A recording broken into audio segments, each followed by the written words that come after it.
Hi, my name is Asante Hermanstein and I am a Family Advocacy Program Coordinator. We are going to be talking about balancing work and family. Let's start with some questions on how to check work-life balance. Do you miss out on quality time with your family and friends because of work? Do you work late hours at the office every day and take your work at home as well? Do you think that you do not get enough time for yourself? Do you feel tired or depressed because of work? Do you think work is having a negative effect on your personal life? And do you engage less with your child? After we ask ourselves these questions, and if your answers are yes, we need to identify the source of stress and stop doing the things that aren't working and find the right balance that work for you. Now, identifying the sources of stress in your life is the first step. Some sources of stress at work are amount of work and deadline, office policies, ongoing change, and relationships with others. The sources of stress in your life outside of work are financial. Financial stress is something that nearly everyone can relate to. It is a common source of stress.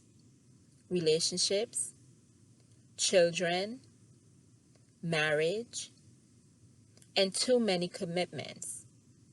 Until you accept responsibility for the role you play in creating or maintaining stress, your stress level will remain outside your control.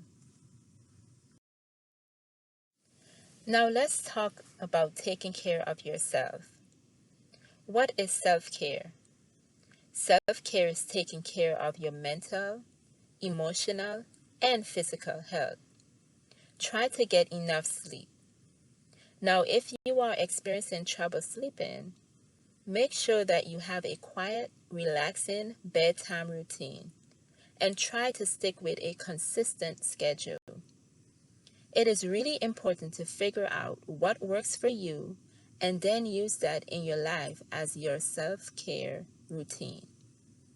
Some tips for self-care includes create a no list. Eat a healthy diet. Healthy diet can do wonders for your body and mind. Try a yoga class. Meditation. Meditation can instill a sense of calm, peace, and balance that can benefit both your emotional well-being and your overall health. You can also try taking deep breaths. And you can laugh a little. Spend times with your loved ones. Research show quality matters more than quantity.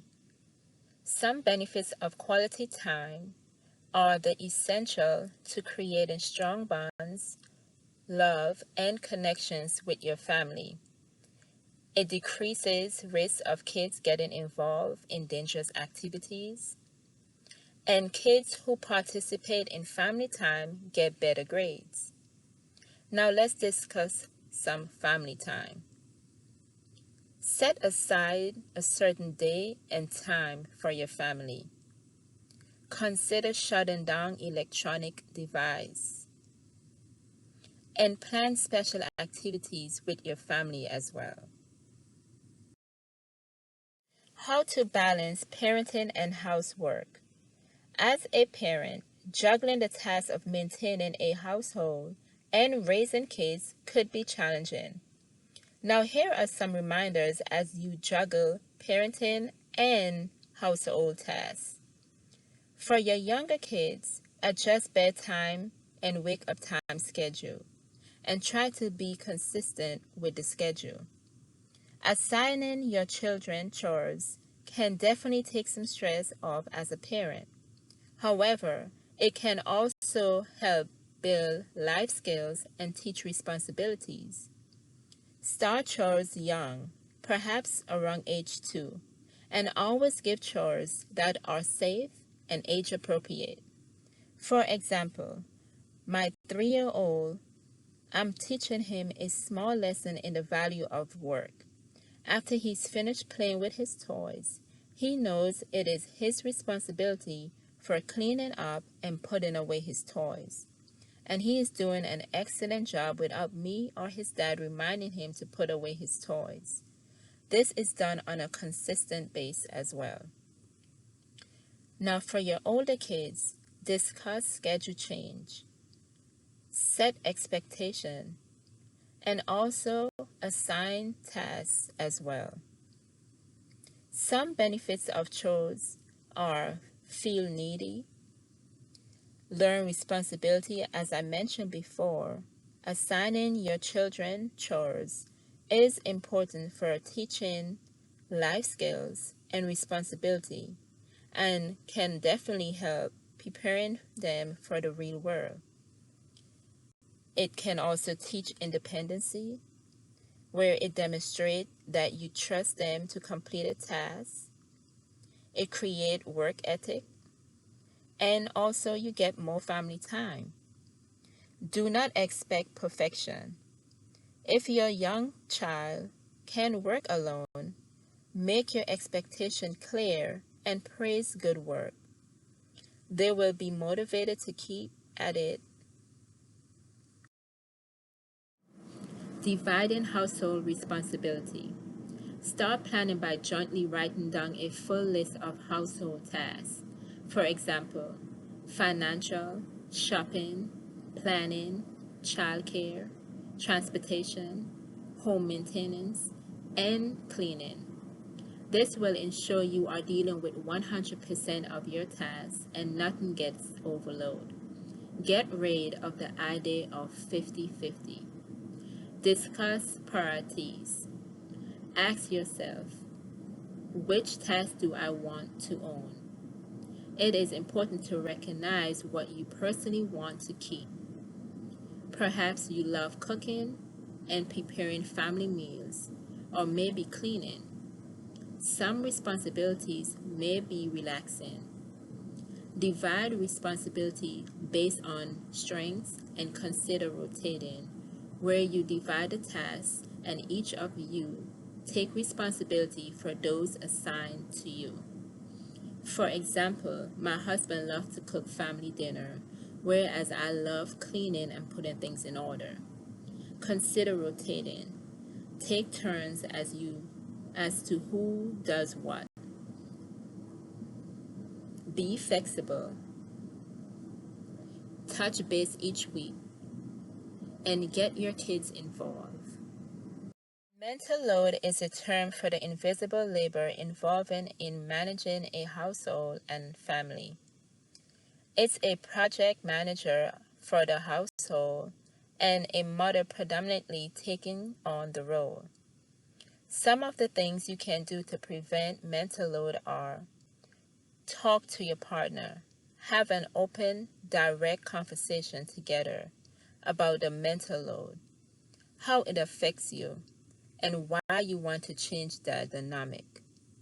Consider mental load when dividing up household tasks. Don't only divide up the physical tasks like cooking, cleaning, and putting the kids to sleep. You should also divide up mental tasks of planning, scheduling, and remember, hold each other accountable.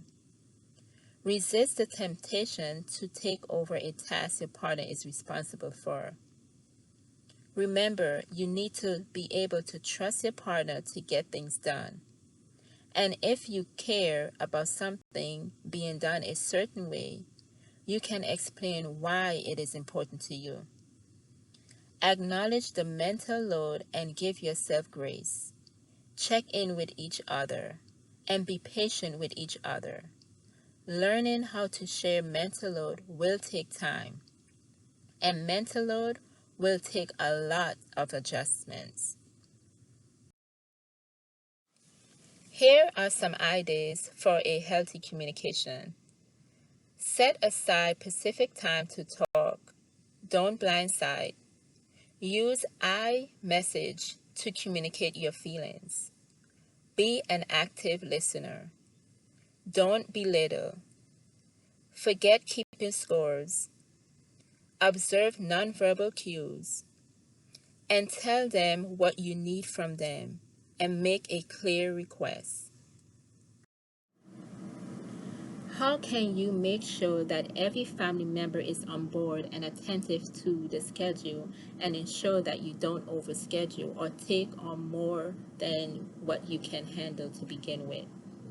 Well, here are some simple tips to keep everyone in your family on task. Create a family calendar where you can easily keep track of all your family activities in one place. It provides communication for everyone and it shares the mental load with both partners. Family calendar prevent double booking and missing appointments where it might be your kid's doctor or dentist appointment, field trips, or vacations, and the list go on. It helps encourage team approach to tasks. It also helps you see if you are overextended. You can use a physical calendar like a wall calendar. It doesn't have to be expensive. Create an area where everyone can easily see it. Then we have the digital calendar where you can have the downloaded apps like Google Calendar and the Outlook calendars. Now, before you communicate your boundaries, you will have to take the time to assess them. Know your limits. Pay attention to your feelings. Give yourself permission to set boundaries. And consider your work environment. Communicate your needs upfront. You are the expert on yourself. No one else can read your mind and know what you need in the way of support.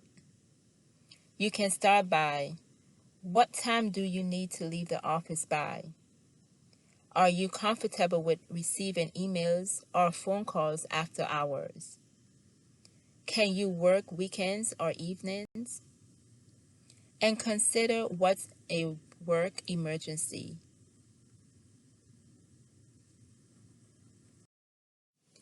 Saying no to tasks that aren't in your job description will not only free up your time, but will gain you respect. Assess the request. Be straightforward. If possible, offer an alternative. Be prepared for negative feedback and practice. Take the time off. You need it for your mental health, if not your physical health. You have earned it. It prevents burnout, and you can also enjoy quality time with your family or even have a me day. Here are the 1-800 numbers for the Family Advocacy Program Coordinator and the Soldier and the Family Assistant Program Manager. There's also the Facebook for the EFMP System Navigator and also Military One Source 1-800 number, and below is the website for the Military One Source as well. Thank you for listening.